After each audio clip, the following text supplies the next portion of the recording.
Wow. Good evening, I guess, to everyone. Justin, thank you so much for your time for the community.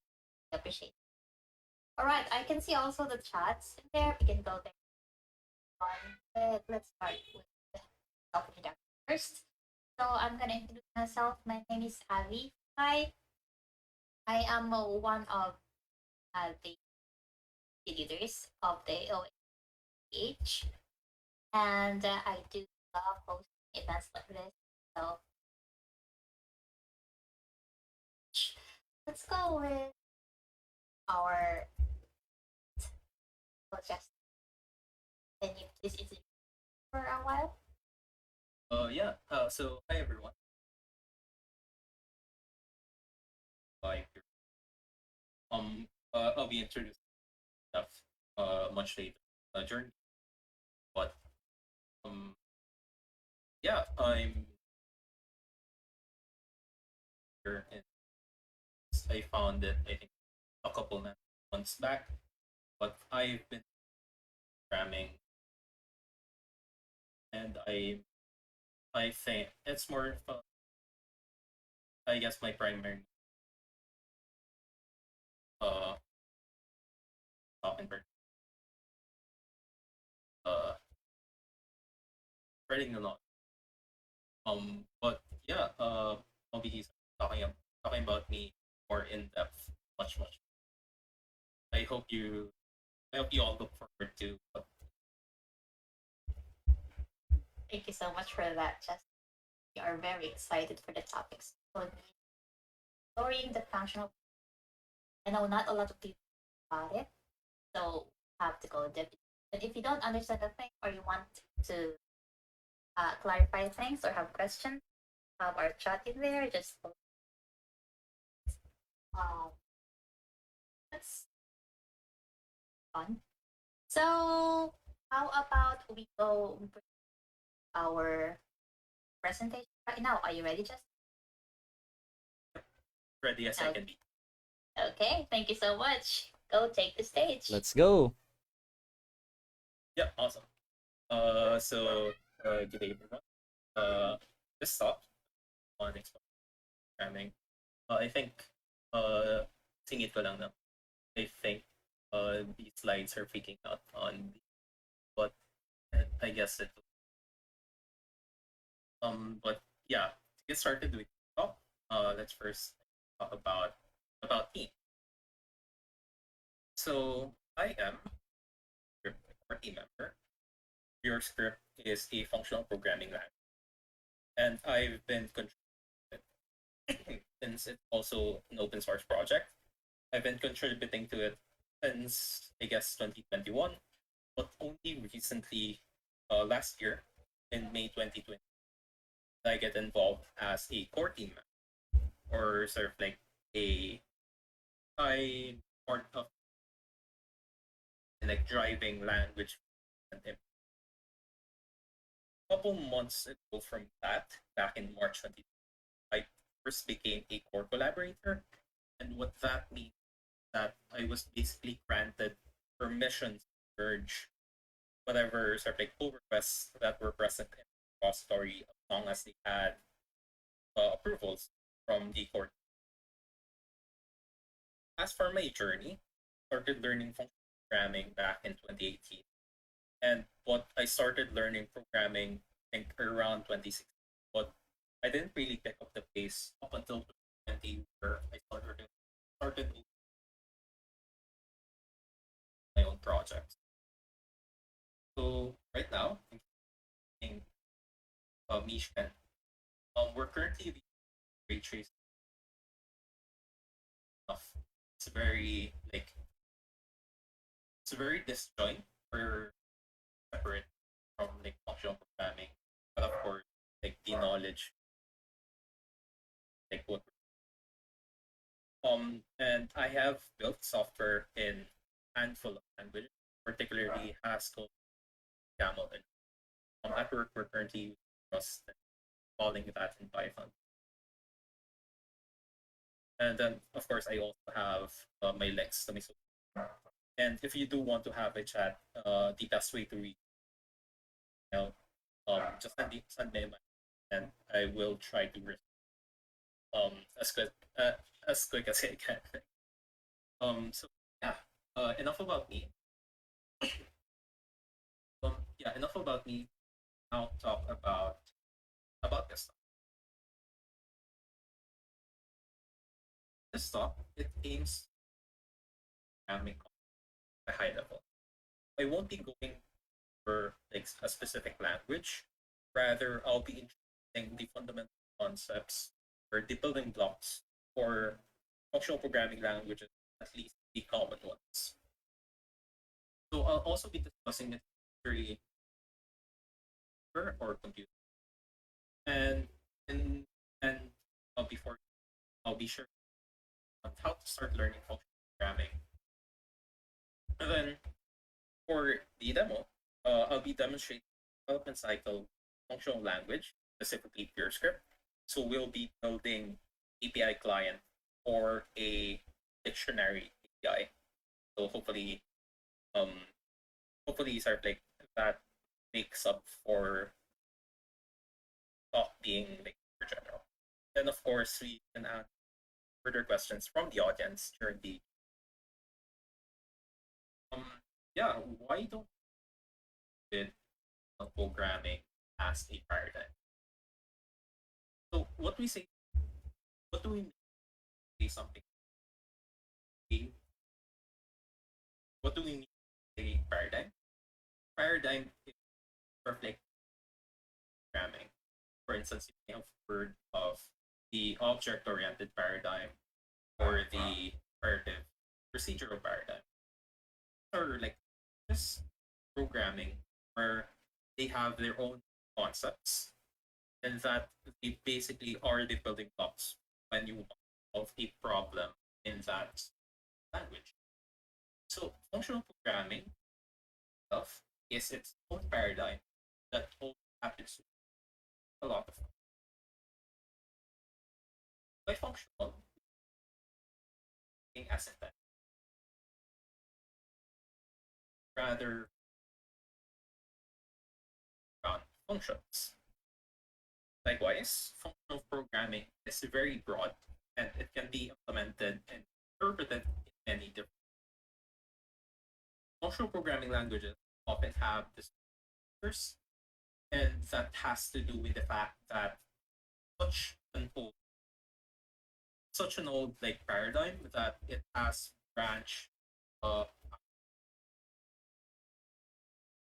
that there's an entire family of programming languages or functional programming languages uh, on the, I think there's article there as PG image that details the family tree.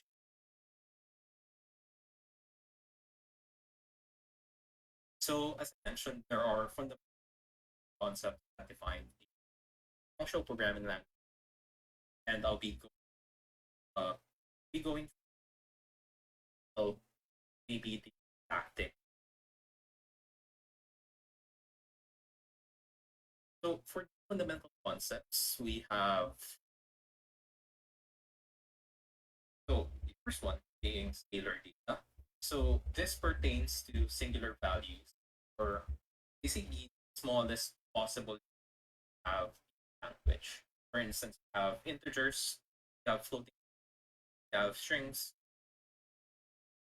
or values that you expect to be also present in more traditional traditional programming language. For instance, you have these JavaScript, you have these Python and C, and such. Likewise, you also have composite data. And what composite data was values paired with a specific. So, for instance, you have arrays, and you also have objects where you have key mapping to other values. And as for examples, this data model like addresses database table. Now, to get into, I guess, the guts of programming, when you say full programming paradigm, mathematical function like f of x is equal to x plus. And as we know, at least mathematical functions have certain properties, and those properties are what programming sort of like aims to achieve. So one such one such property or that what this means that when you pass a function, all a function always expect it to give you the same value. For instance, we say Python function isn't it like, because each time that you call it argument, so for instance, let's say you call it with f0, call this function twice, it would return different values to your thing random and say that this function isn't determined.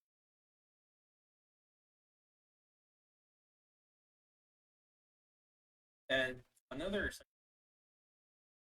that so you have this notation where this is like these and this notation is saying that f of g of x it's the same as applying f applying g x. So this is sort of like if you have pipeline based programming, this is yes. Then in functional programming language, common feature that have first class function higher order. And this is just to say that functions are also values in that you can pass them as arguments to other functions. You can return them return values. So familiar languages, they usually call this function expressions, lambda expression. For instance, in JavaScript, parenthesize. Now,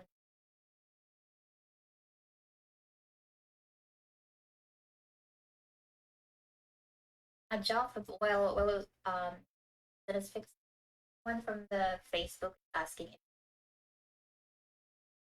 Hi, hello, hello. Sorry, I was a while ago. Yeah, this stream is being recorded.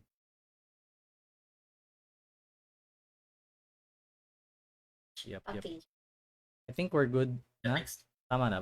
Okay na ba? Meron pa tayong Yeah, I think it's Yep. good. Right, all right. Sorry about that. Go ahead, Okay. Justin. Yeah, no worries.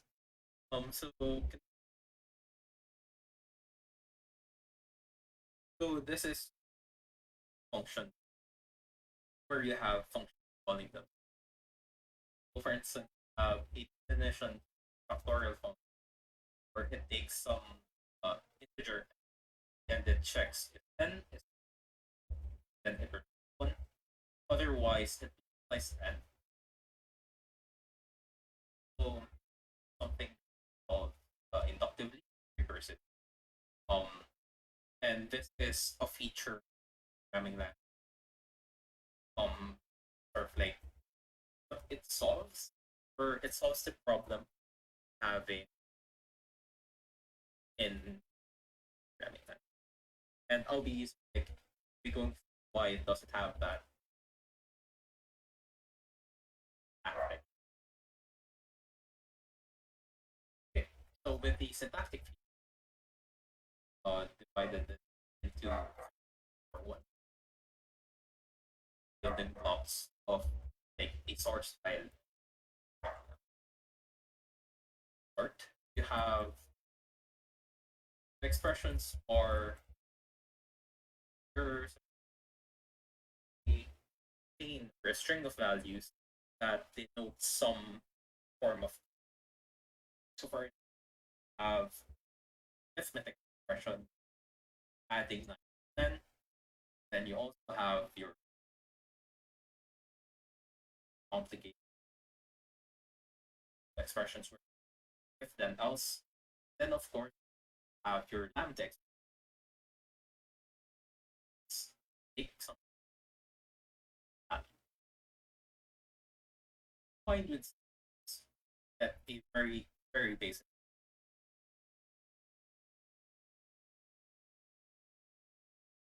first block Haskell, where we're defining factorial function of we how about all of the expressions that they gave us as factorial function. So in this particular in programming language, assignments are the most common, but of course other ones. There are other ones,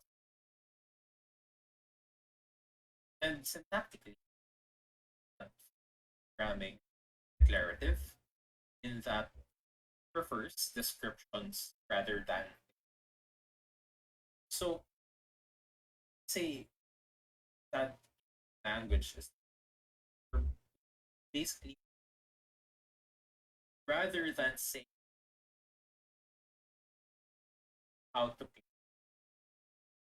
describing something about value that you I have here different implement software function for Haskell have versus where you're defining it a mathematical that is recursive. On the other hand, in Python, you're defining it of major majorly same.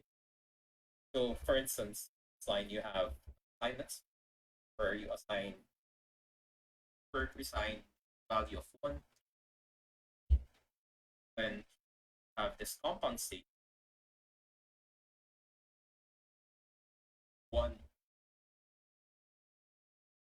ice times I that value. Then you have your return state finally which return value.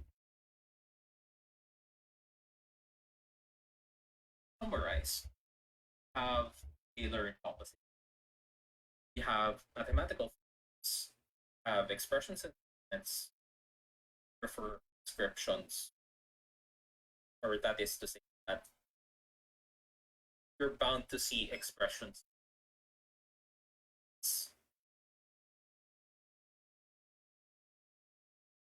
Haven't talked about an example quotes in that I haven't really like agreed or quote, for example, where it takes the name uh, as it turns out, real programs are often non-determinate. There's no way them as mathematical functions, at least without sidestepping or taking some things. But of course, functional programming wouldn't be a useful paradigm if it didn't have features that are if it didn't have features of this, and really depends how they. For instance, I mentioned Python, you have this greeter program. For instance, you also have something like an API call backend. Later, will be demonstrating development with a programming language. So I guess also demonstrate how some of this may map uh, this paradigm. That being said, I can move a function. Of course, I would try to, but I think I find it personally very interesting. Um, since I guess it broadens sort of like the audience on just how old programming really is. So, functional programming effectively from a concept called lambda calculus, and lambda calculus developed by Alonso 1930s as in of the general idea with lambda calculus using lambda term then reducing what exactly does. So syntactically, it has the following. So it's sort of like this proto programming language, all others.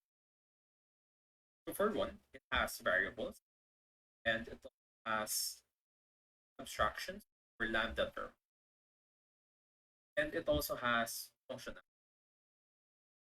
So as you may know, this doesn't uh, lambda calculus oh doesn't it represent the, or at least modern says like with k-learned complex cluster here, rather well, define data in lambdas. So this example, I'm presenting search and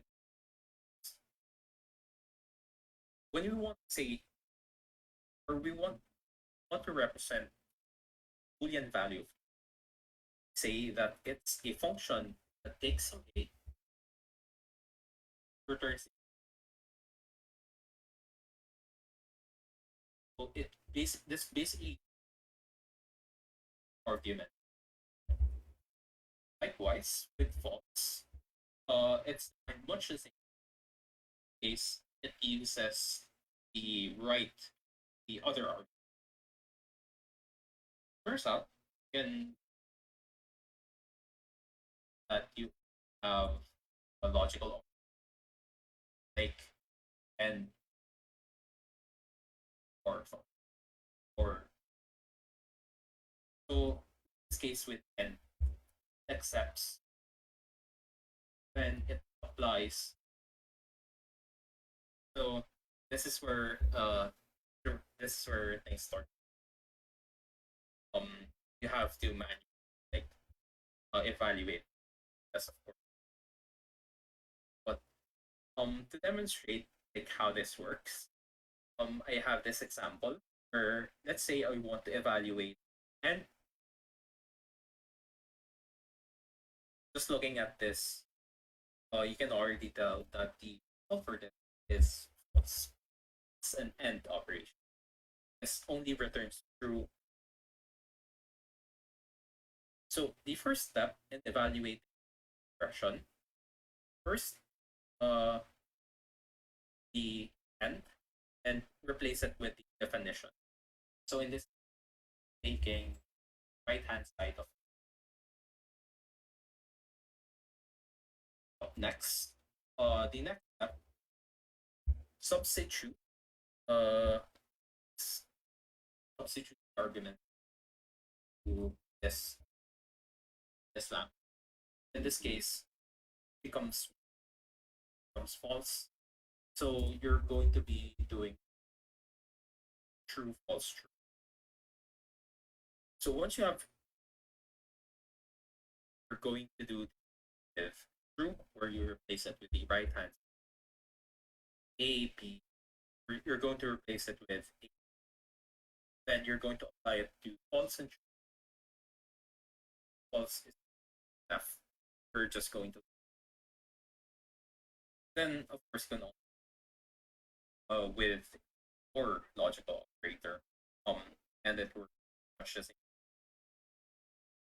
As an exercise, I would suggest implementing this or trying to implement Python and calling the following verify if it's as intended. So,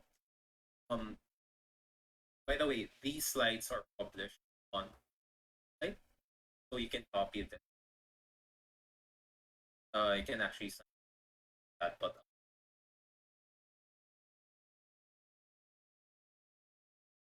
So, I guess moving from the theoretical or practical, have have well, this stands for used to be an acronym for the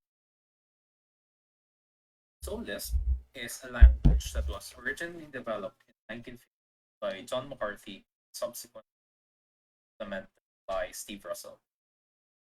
It's the second oldest high-level language, right after Fortran, and it was influenced by Alonso. So Lisp, as it turns out, has an expression-oriented syntax, and it revolves around the idea of having atoms or scalar values, have integer strings, such have lists or linked lists. Um, for instance, the following syntax is something called S expressions, where you have parenthesized list that is separated by space.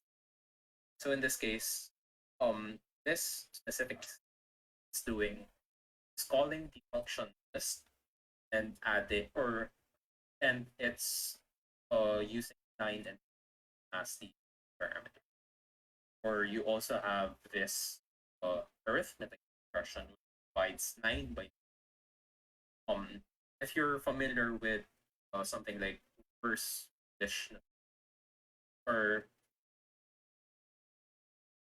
I think it's reverse folding. It's basically just that. And then here's an example tutorial function being defined terms or being defined in a language. So you're defined, this should be familiar Python. You'll have the function name and then you list out the function argument right after these. Then you have your conditionals like if, then this is an equality check. So you're checking if n equals 0. If then we return 1, otherwise we return n multiplied by the factorial of n minus 1. As it turns out, this being second oldest high level, it pioneered a handful of have also have garbage collection, have dynamic typing, have stuff like conditionals, and you have to put it into perspective. Back then, I think they were punch card programming. This was in 1950 after all. And the other like high level language back then called Fortran or formula translation. And it was really like math heavy. Fast forward a couple of few more. You're introduced to ML, meta language, not machine learning, not some other mode. It was originally developed in 1970 by Robert, and it's best known having a polymorphic Hindley-Milner type system. So this is actually where like types in programming languages originated, or at least like not necessarily where types originate from, but the idea of inferring types or automatically. For instance, Rust don't have to type out type for a variable set. C++ have the auto keyword. In Java, you have the var key. So here's an example of the factorial function implemented in standard ML. It's like where you have factorial of 0. It returns 1. And otherwise, if it's n times factorial. You may notice how there's this type annotation. And this is why and this is very common in modern languages. You're defining the type of the value alongside a variable. This is, for example, present in languages like Python, yeah, languages like, or really any statically typed language. But the idea is that type annotation can be elided or they can be removed. That you don't have to type them all the time. Rather, the compiler. So, for instance, this is the same factorial function, but the compiler is smart enough to know that you have to specify the types. It's a lot of magic, but it's a really beautiful system, and it stands like the test of time. So ML also in languages such as OCaml, Haskell, which are undoubtedly the most widely used programming language in industry this day. So now I'll be talking about its influence on modern software. Like I mentioned earlier, a lot of features were inherited from, for instance, garbage collection originate generics or generic syntax. Like for instance, we have something it originates from ML. You also have higher order for functions as first class values. They existed, or the idea existed. Then, like I mentioned earlier as well, with type inference, the auto and like the bar keyword Java, those existed way before I added them. Then you also have the more fun feature, list comprehension, where in Python, put it in square brackets and x for x in range. And it originated language random back in 90. One benefit of functional programming languages that they enable correctness. Features like static typing, developers to catch mistakes file time rather than having burdened by runtime checks. For instance, we have here expression one plus string. A language like JavaScript, the interpreter accepting this. But in a statically typed language, Haskell, you have this type error.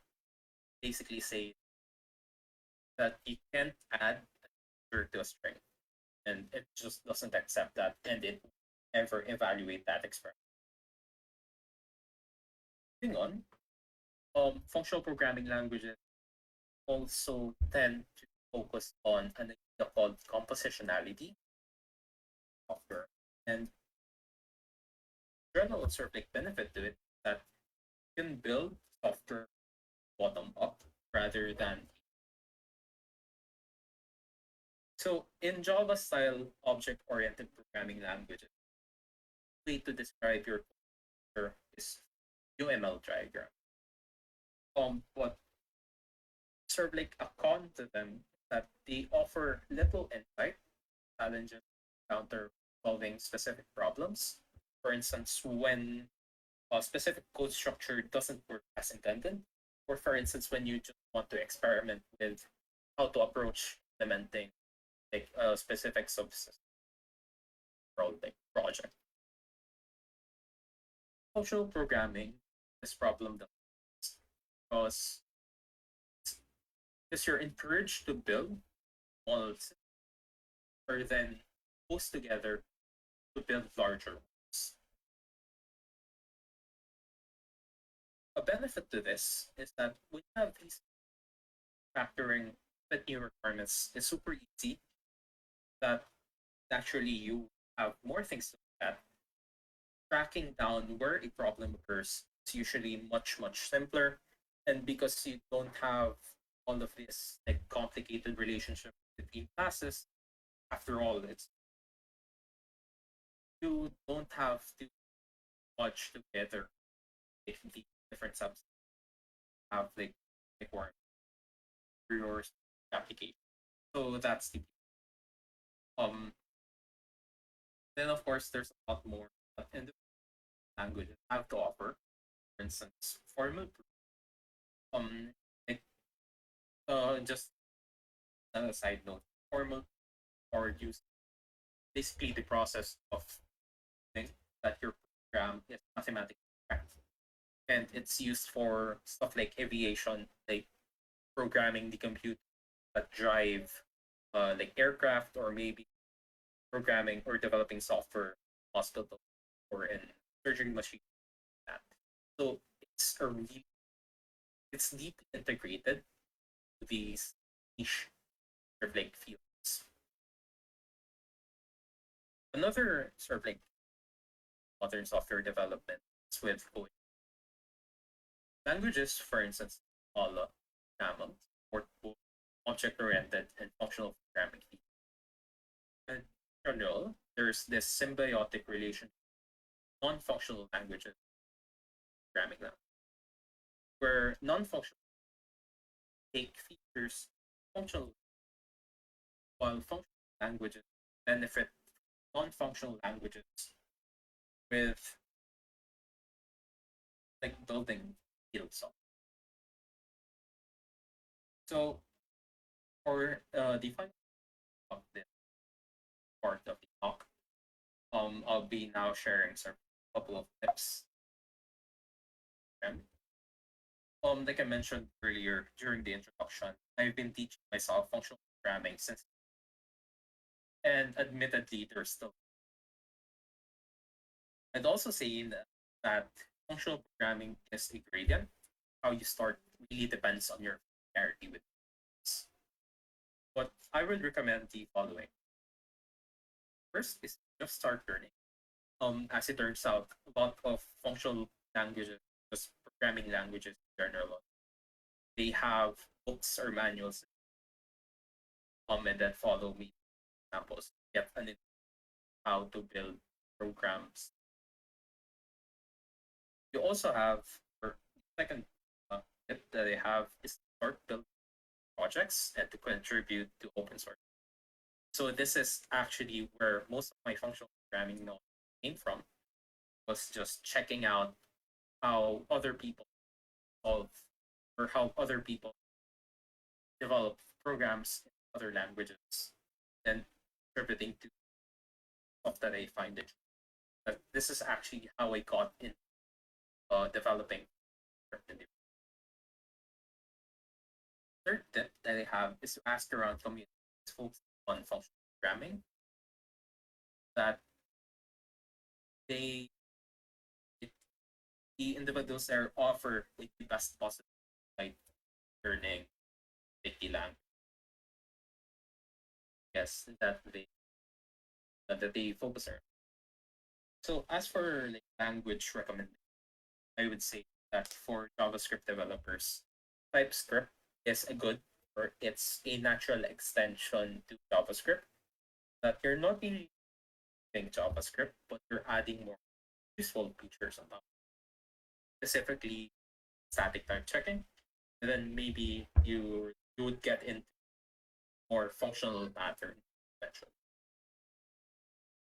Another for systems programming language, yes, I would recommend something like Rust, in that a lot of its ideas take inspiration from functional programming. I recommend Rust highly because it gives you, uh, yeah, aside from its blazingly fast, it gives you vision as to why certain programming or why certain features in programming are like super. Uh, like for instance, have the option type where you have some value or none at all, where you have the result type where you can have either some error or a right or a valid value.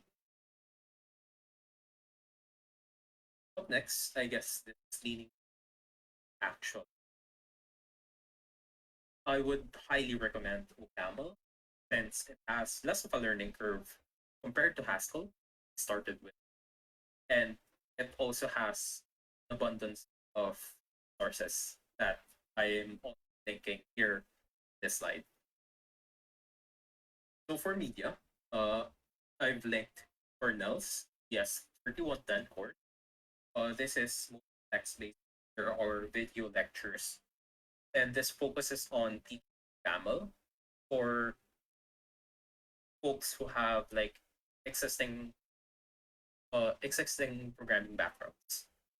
Likewise, like I mentioned, the first step, you can also use the official resource for learning OCaml, which is on their website. This walks you through like from the installation of the onto writing your first program. And for video, I would recommend like Haskell for imperative programmers. So this series of videos focus much more on like Haskell, but it also programming.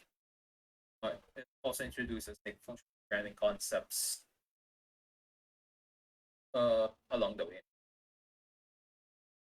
And well, that's it for that part of the presentation. I guess now we'll be doing demo, which is writing a PureScript Pro, which is writing an API client or dictionary, and we'll be doing this in PureScript. So in the meantime, you can also send your question in the Q&A form. Uh, if the other host can just hit, and that would be. But yeah, so open up other editor. Get started with the.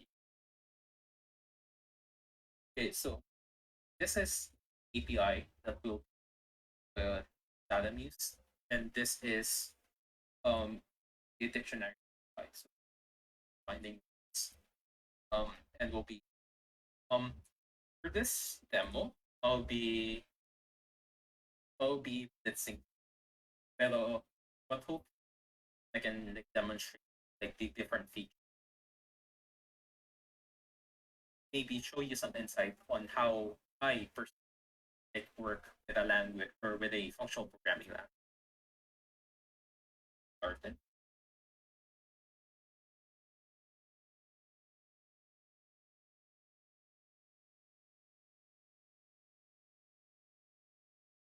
So I don't actually Max. They haven't started yet, but it's also just great.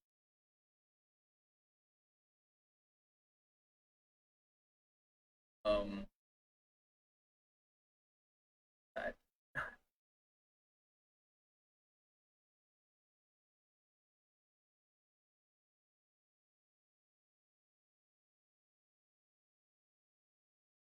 all see.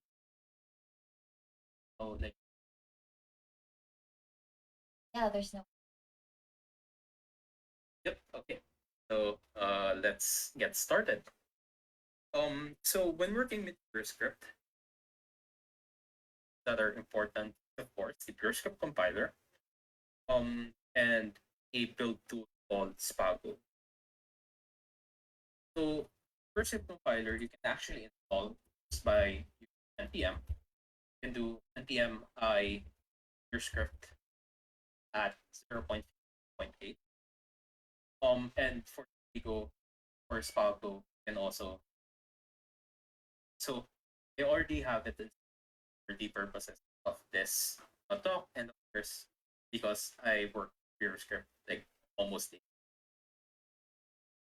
So get started. I would go. So this initializes project. This initializes the project itself, that it adds like the script files and like the necessary. So for instance, I now have this file which contains a very first Hello World program. So to actually run this program, what I'll be doing Spago forcing that it started compiling different modules, and then you can see how here a spaghetti. Okay, that problem that we want to solve, that we want to solve, right? Turns out there is a PureScript library fine for that, or there's a PureScript library And in this case, I would like and pursue is the package index or pure script packages. So since pure script, I haven't mentioned yet, is based on Node. So if we actually take a look, um, all algo build, what it does is it generates output folder, and this output folder contains like the built modules. So for instance, let's say we open up the JavaScript file that was generated, and you can see how it basically looks very machine generated. But the idea is that this is file per script to JavaScript just be built, just going to run using. And of course, you can also build your script to the browser, and you can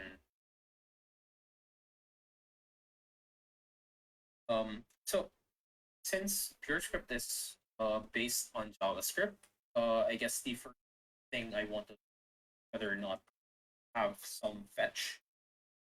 So in this case, you can now already have I search for fetch and it returns a lot of stuff.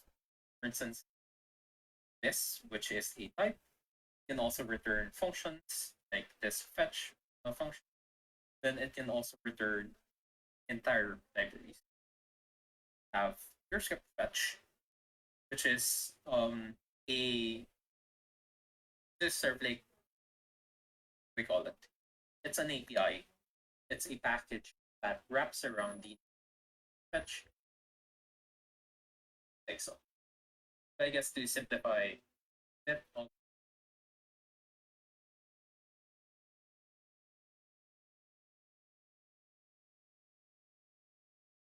just to verify and run V20. So to actually add dependency fetch, all I need I'll go install fetch that installs the dependency and opens the file set. Then we can move on to the sample. So we have this basic example where it's calling fetch http bin.org get, and it just has empty body. Then it so I guess we can get started doing that. Yeah, what I would do that something fetch. So you can see how there's autocomplete as well. In this case, this also automatically adds imports. So when I hit enter, you can see how it has fetch core and it adds this line for let's take that's from. So then I would add HTTP with an empty that um could be could be importing. Yep. Yeah, it's turns out I'm importing the invalid fetch function.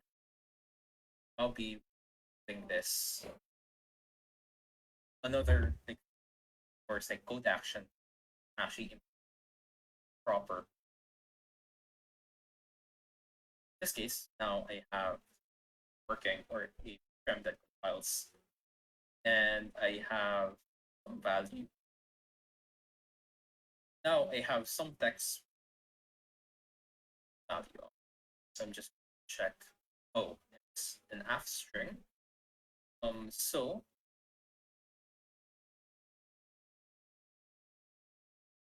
I'll be also answering questions at is Spago package? Yes, it's the package manager for Pure.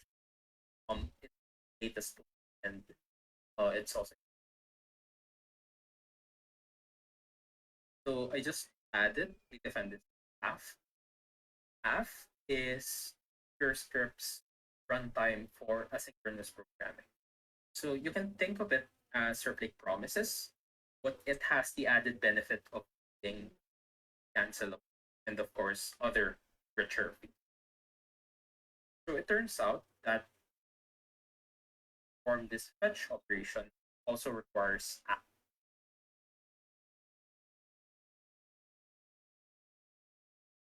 launch apps, and then I'll be introducing some more syntax value. Then this class.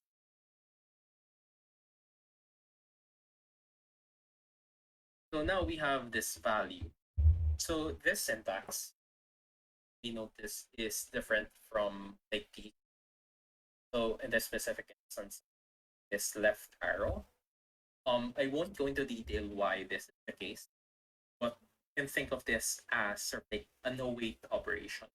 So in this instance, right, you can think of this block of code as creating a promise that I'm then awaiting for a value. So once this request finishes, it's going to store value. So actually, they present the value that binding. Go ahead and log the, and maybe we can start by running actual running the.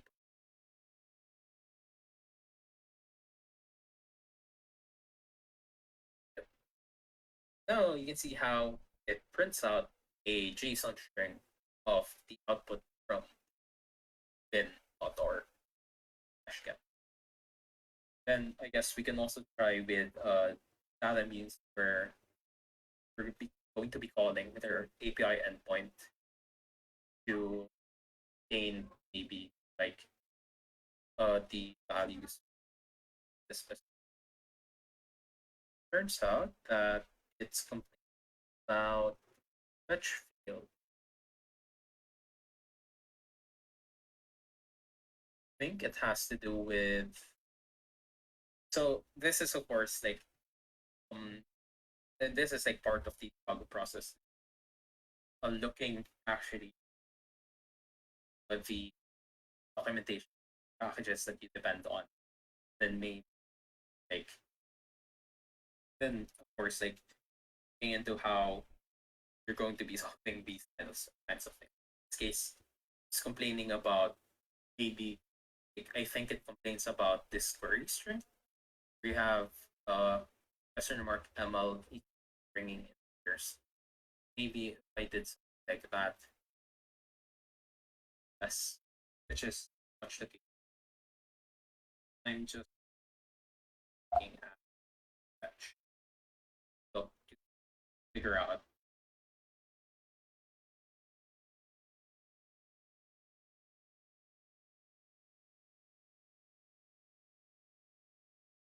another way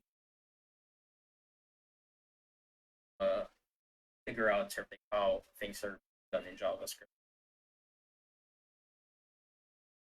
Then sort of like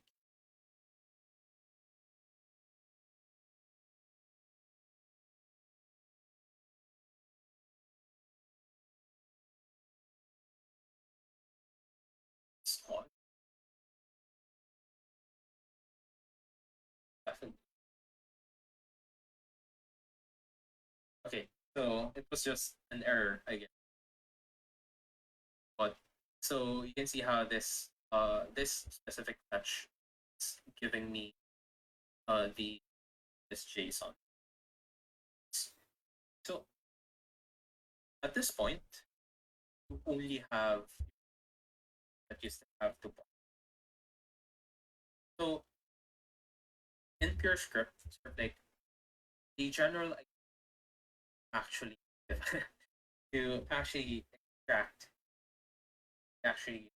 meaning is to model it through something like model it types possibly like I mentioned. So it started. I guess we can take a look at structure that we have working with data. So in this case, it's array of uh, array of objects where it has the following word, score. You also have tags. In this case, I'm interested in getting.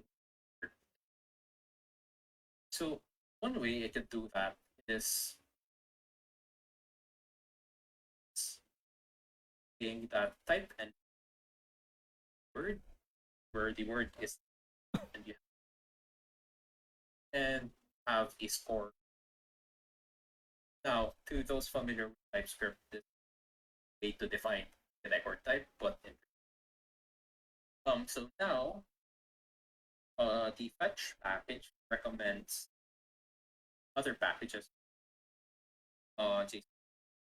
So in this case, for the purposes of just saving time, I'll be using first library go good. So it's doing install and of course build stuff. And now we can just look, I guess, coding here. And in this case, I'm interested in getting the and actually get meaningful. Actually get like in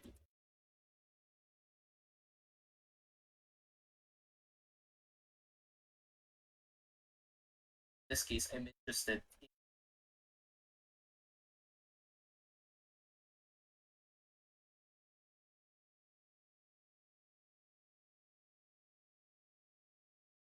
from J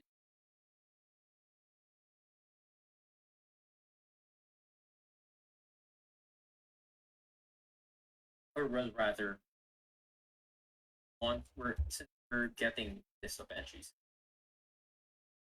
have an entry of it's not liking. Oh, it's fetch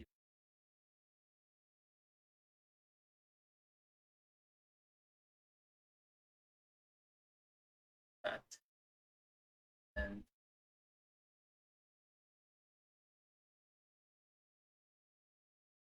type entry.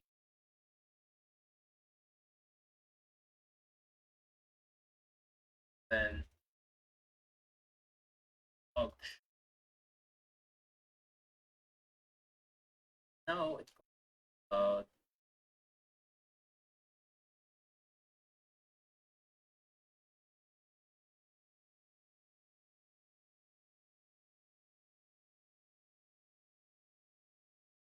so you can how this is an example of like a type error functional programming language where it actually tells you like what you need to have and have.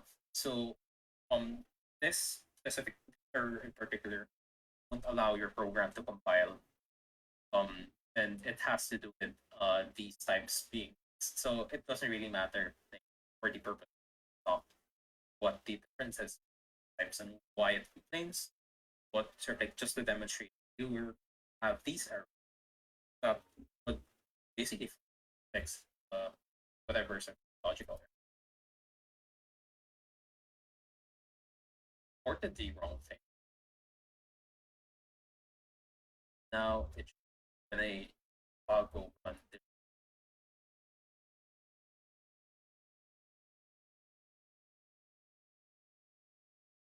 So now we actually have a useful array of entries. So I guess um since we know that entry is just entry, maybe we can like take top three words from. So one way to do that something fancy pattern. What I would do is I would dot split act function takes an text and it takes an array. Then one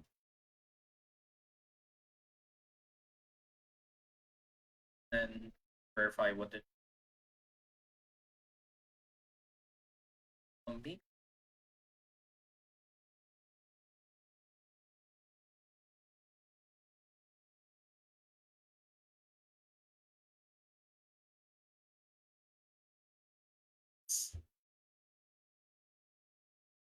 And so to those familiar with pattern languages, this particular installing to, or at least what I'm trying to do, but I'm trying to take top three entries or in our entries array, and I'm doing that using this specific syntax where I'm expecting array three values, and I'm assigning them to the variables top one, top two, top three. Otherwise, if this expression evaluates to array for like five uh, to an array of like five elements, this specific line maybe here what I would do is obtain error there cannot find top three. Then as for here, maybe I'll do something like top log, then and then one, then maybe then for something like string concatenation top one dot access access like record field that I define here. I'm gonna say word, then maybe I can have these top score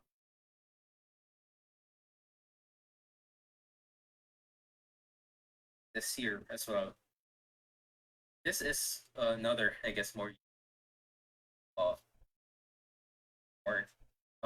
more useful example of static type check, where it actively prevents me concatenating. Right? In this case, we know that score is an integer, but we're trying to concatenate it. Right? So what do? We have to convert it.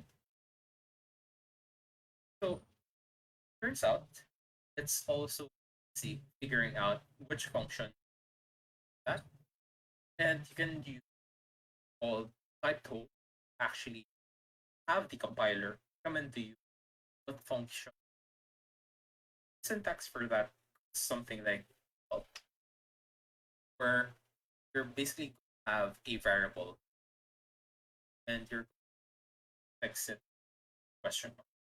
So in this case, this gives the compiler sort of like a marker, like give you suggestions. So if I hover over this, you can see how it's giving me all of these different functions from like different modules. Actually, try to give in this case what I actually want data.show, and I can use that. Then now you have uh, a program that compiles this isn't complete yet. So I still have to top two and top then maybe three, top three.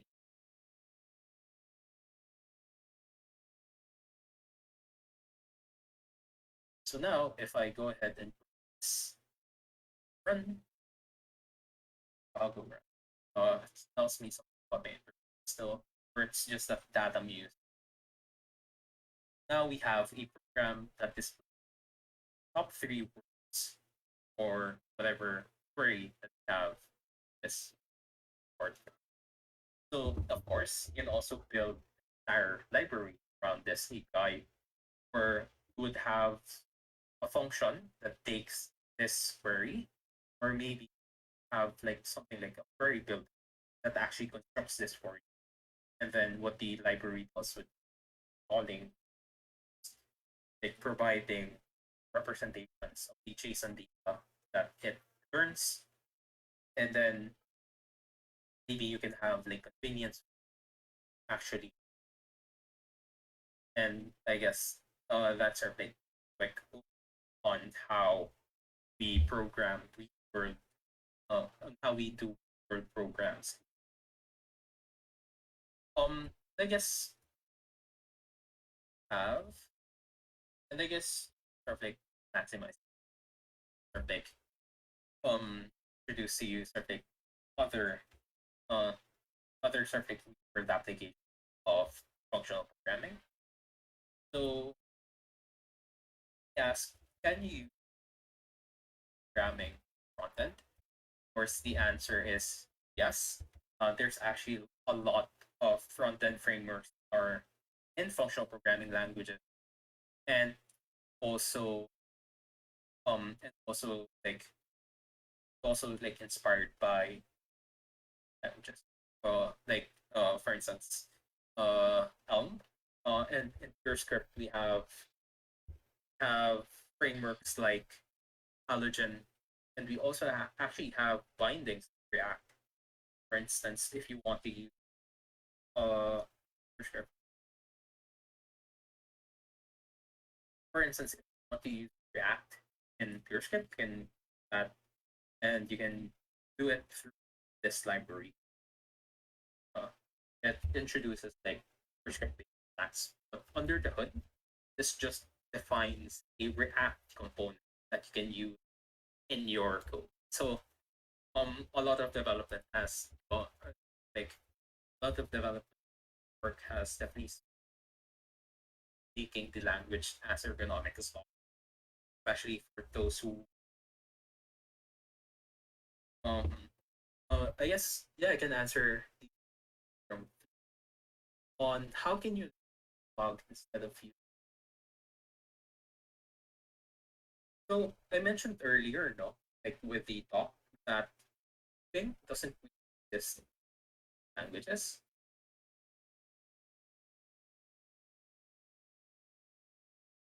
Like recursion.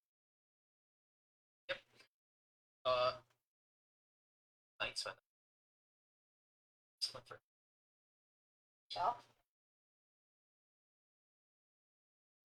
Oh, is it all over or um, Hi, we sorry. got I a got technical issue? disconnected. Oh, Let me just are you reshare there, my Joe? screen. Hello, hello. Hi. We probably lost him. Yeah, actually, I could Okay, also. we can't Yeah, hear you. yeah, we can't hear. Well.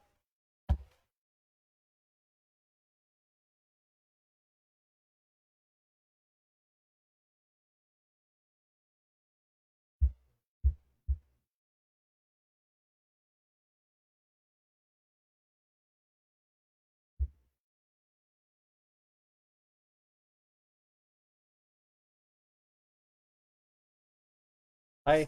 Hi, hello. So, Hello. so Can you hear me? I'm so Yeah, yes, yeah. we sorry. can hear you. I got We can now. disconnected. Hold on, let me just reshare. Okay, thank you very much.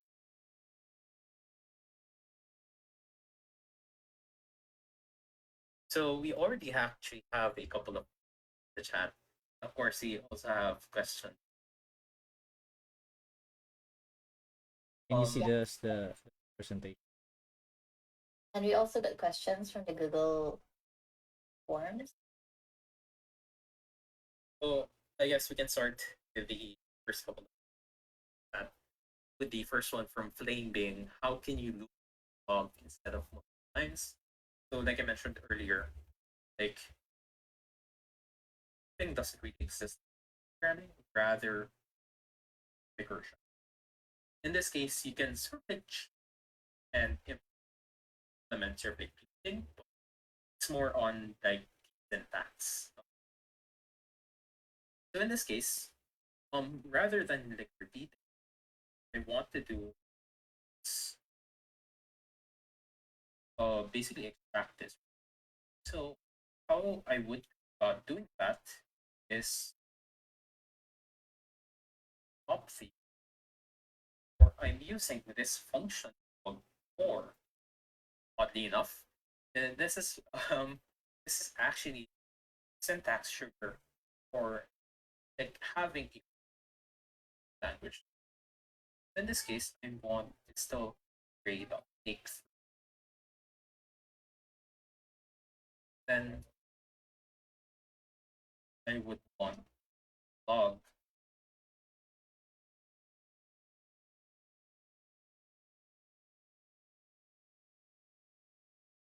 concatenated with us.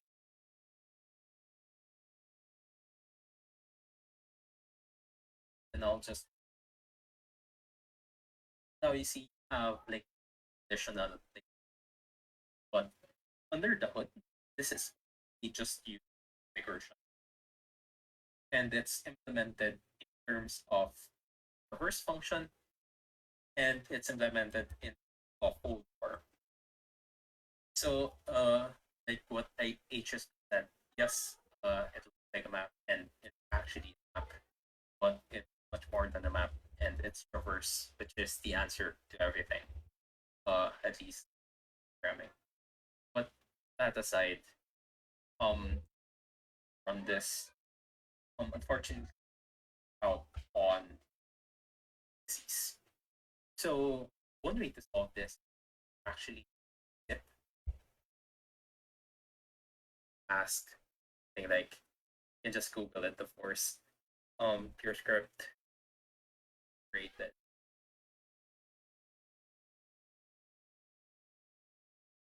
create text.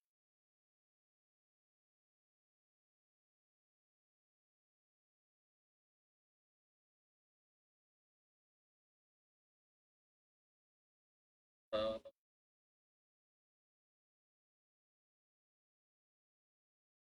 oh, actually, there's another way of doing this, which is a function called I think it's forward index.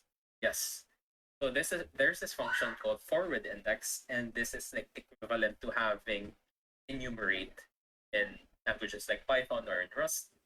What this does is that it gives you another another value.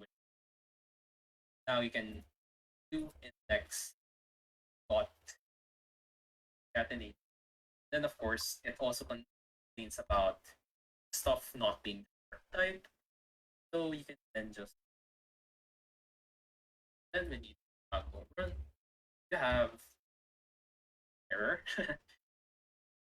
This file go run have uh have still don't have like the output, but you can just text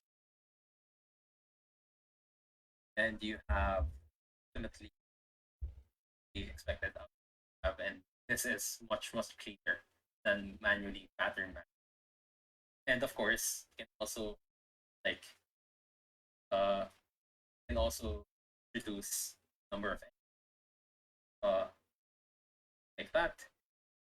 And yeah, so that is Serpec. That's Serpec the intricacies how you perfect write these Serpec programs in a functional programming language. Really, I think the biggest blocker is definitely on the syntax. But once you get past the syntax, um, there's a point where you start being super productive with the language. Like just dish out these like programs naturally. Um, so on, I guess answer question from Seji. Array methods are functional. Yes. I think you're referring to map reduce map and reduce. Yes, those are actually functional concepts, and they actually exist. They actually exist in this language as well. Where, for instance, if I just wanted to get the words, like for instance, what I can do is I can map some function, and this actually gives me this typo or I have a function that takes this record, and if, if I wanted the word, I can just express have this. If I had this map operator,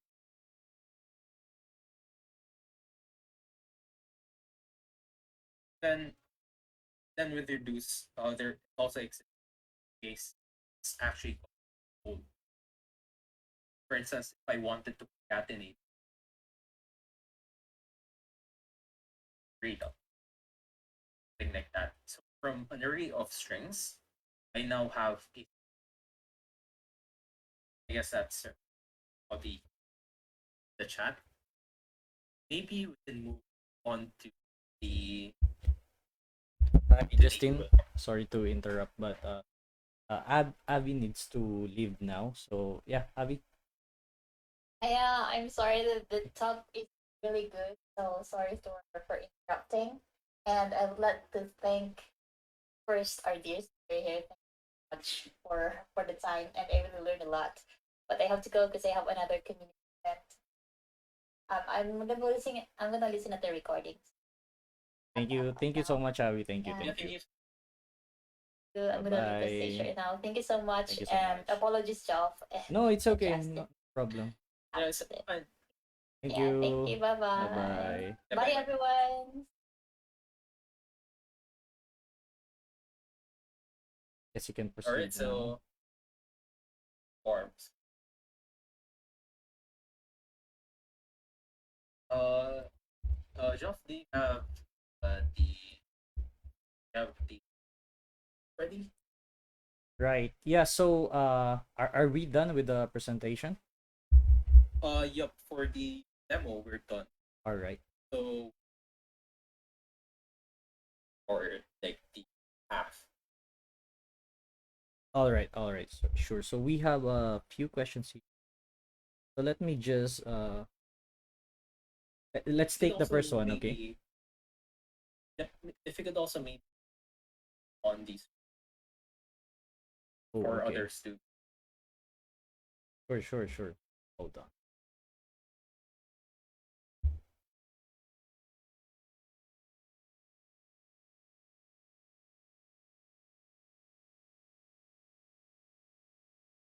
And You know what? For the interest of everyone who's watching on Facebook, maybe you can just, access the link, or I'm gonna give you access right now so you can share it in presentation screen you're showing, so that everyone in watching in Facebook can see it as well. yeah. Let me. Sorry. Let me just All right, send. get your You can email. send the. So Uh, yeah. can you resend your email to uh, Yeah. 1 second. everyone? Apologies. Apologies for the Interruption, technical but yeah. delay.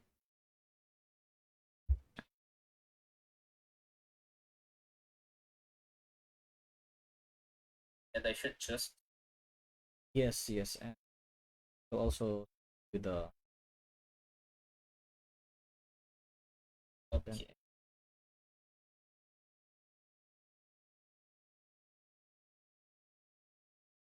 here. Can you share the link? Yeah. Just.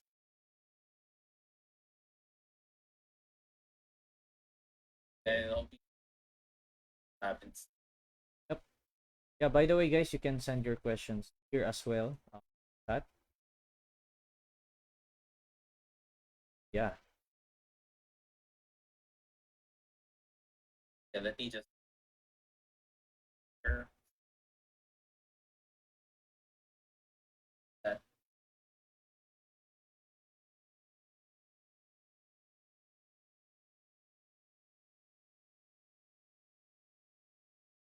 Sorry.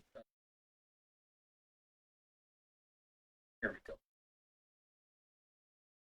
Yeah, so we have the following question. Maybe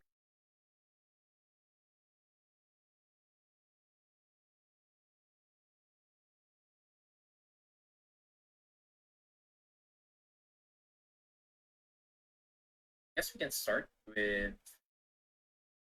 from the top down or from the bottom up.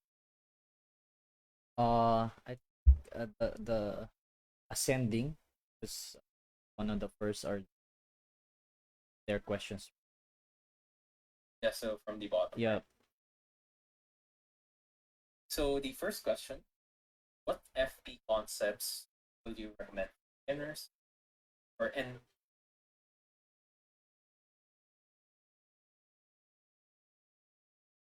learn deeper on certain tips on how to start learning programming?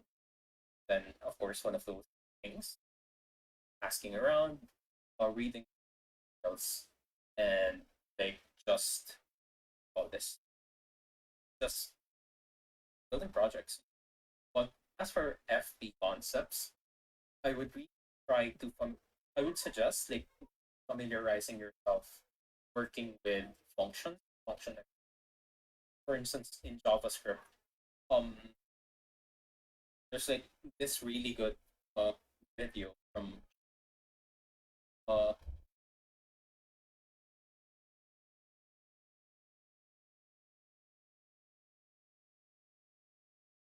video Haskell for JavaScript.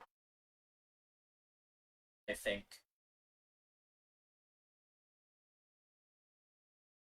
and it's this video, and also send it or at the Discord. But yeah, like learning about expressions, learning functions, familiarizing your first, and another sort of like concept, I guess, it's with three functions, map and reduce, learning how to effectively apply them, and then of course, once you're ready, you can definitely what do you call it? Definitely look in languages. But yeah, I suppose next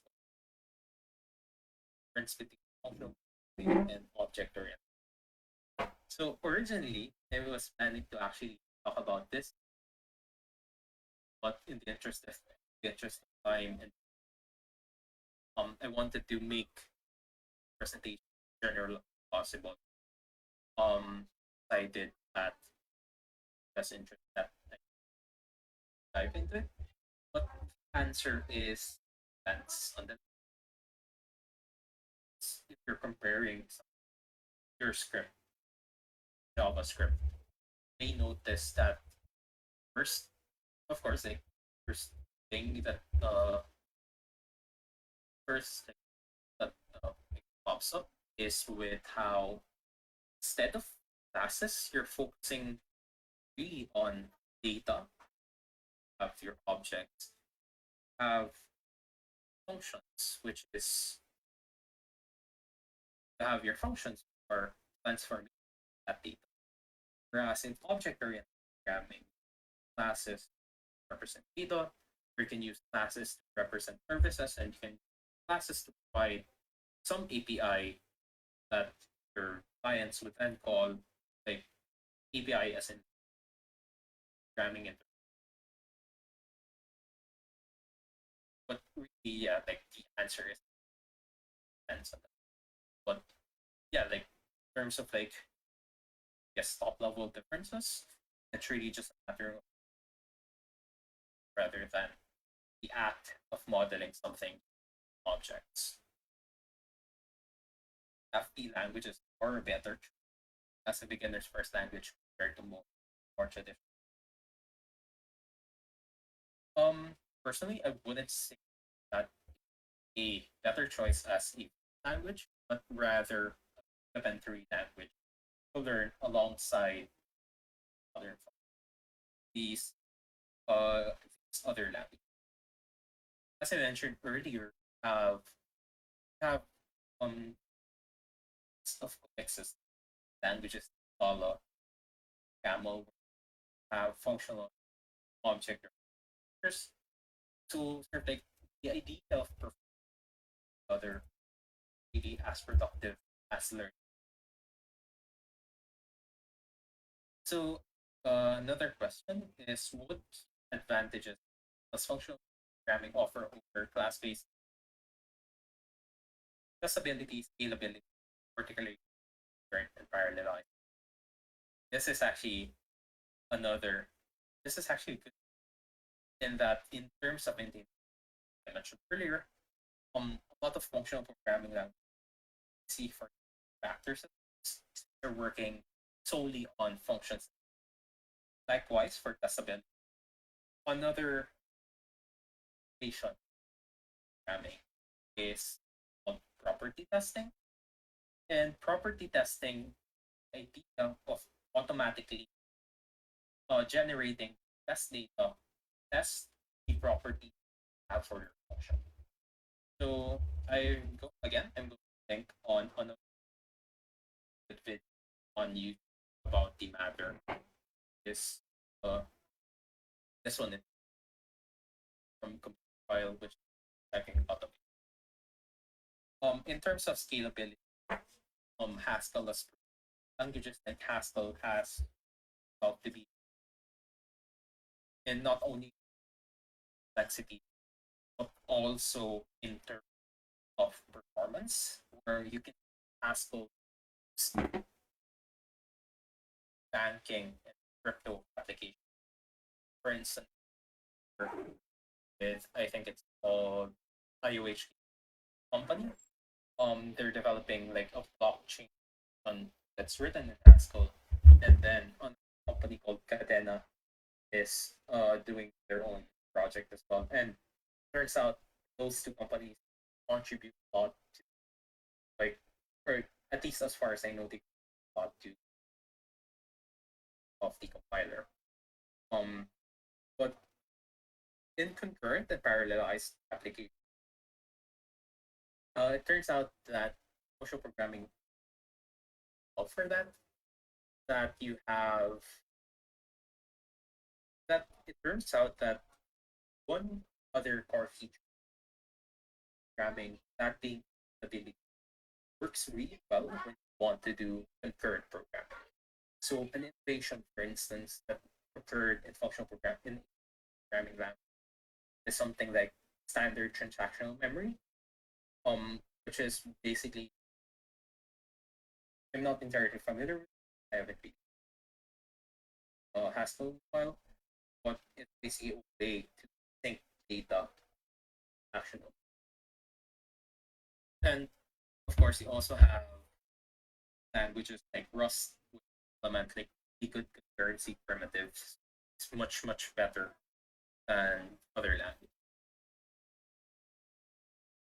So can you discuss the trade-offs iteration in programming provides some guidance when to use one? So I guess the answer here, no, like it depends again, but like ultimately want to loop over something, or for instance, when you have an array, or when you have something like a list, only way that you can loop over it is through recursion. So you're stuck with recursion, like all the way all the way down. And the act of looping, air quotes, is a matter of like it being a tactical convenience or like sugar.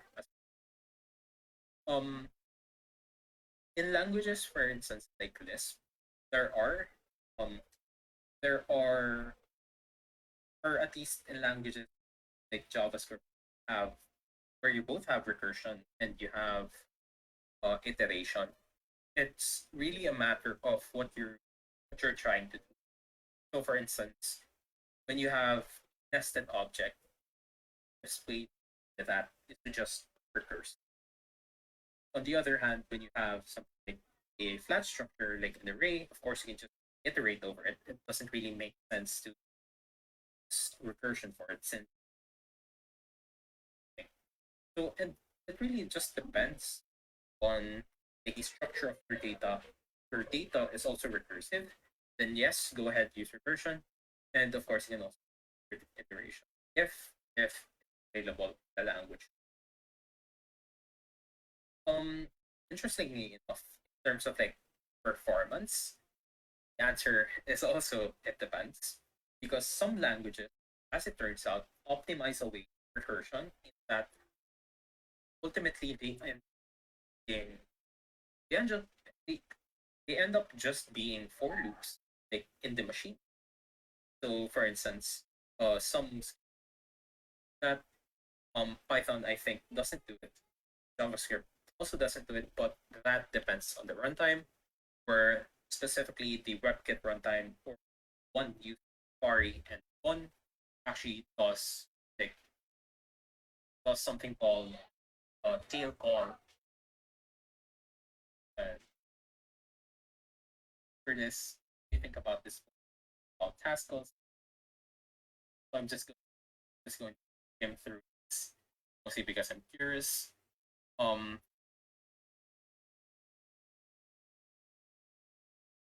and so I guess this talks about how like I'm like skimming very aggressively, but um, I guess the uh, did you? I guess it helps now by ages of the blog post. Say one sentence. If you're familiar with the blog post, but I think at least from what I can gather, you're trying.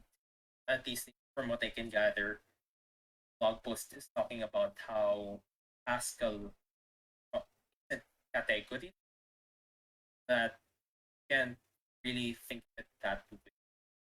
Uh, so I guess Maybe we a can, good Justin, maybe we can share the link here, so but can see yeah, it I'll as be well. sharing Yep. links Hmm. after. I guess we can just skip the Um, question, right? For the interest. actually, I have certain elaboration. Yeah, sure, I sure. guess we can all. All right. So I guess this is talking about more on thing theoretical concepts like category on top of Haskell. Um, and the thing about functional languages that they're deep in that certain features like are implemented in terms of these. Of course, they certainly intermingle very they call it very gracefully. But sometimes the practical sense, no, it doesn't really make sense to learn all of these things or all of these if all you're doing is making an API call. But at the end of the day, if you're just making an API call, why do you learning of these concepts? It's not. So I guess that's the gist of the blog post now, which is why should you learn all of the theoretical basis for programming if you're not going to eventually. Yeah, I guess that's it, no, for our question and answer.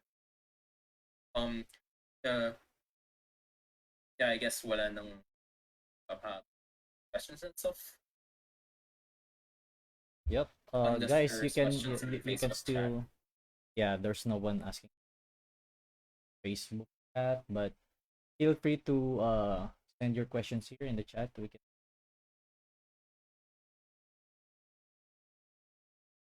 Yeah, maybe. Yep. Then we can do.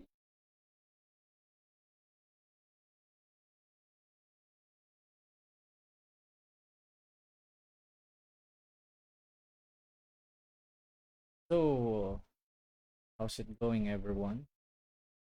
Thank you for joining again. Our first, actually, our first center stage here in our Discord. So everything's kind of experimental, and but yeah, we're hoping to do more. So, guess you should. Okay, so you mean by you mean if Justin's still OOP? Yes, I have. I still code in. um based in languages like Python. At work currently, we're doing that right now. Um, at least yeah, at work we're doing that right now. Modeling like uh like the machine learning model that we have in PyTorch, of course it uses OOP. And then really I guess it depends on what you're currently working on. Because like yeah, just really I'll be code pasting to be this.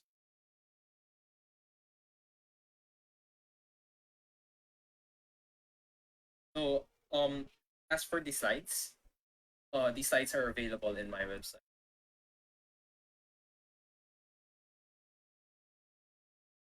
So so this also has all of the files that you can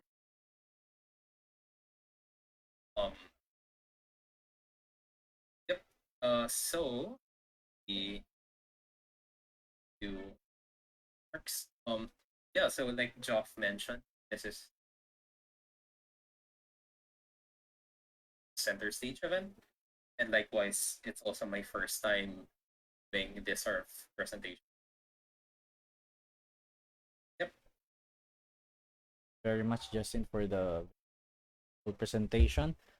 Yeah, we learned a lot about functional programming. To hope there's more, yeah, I guess that's it, no? So thank you everyone who joined us today, and thank you for everyone who participated in the question and answer portion. Adds a lot of more information to the to this talk, and feel free to reach out to us if you are you know wanting to do this kind of speaking as well. So for any kind of topic about technology, we are open to accept um speakers, and yeah, for everything open source, we are OSSPH. Thank you everyone for attending, and we greet you with a good night, and thank you everyone. That's all. Yeah. Thanks everyone, and yeah, I guess see you next time. Next time. Time. Bye bye. Bye bye.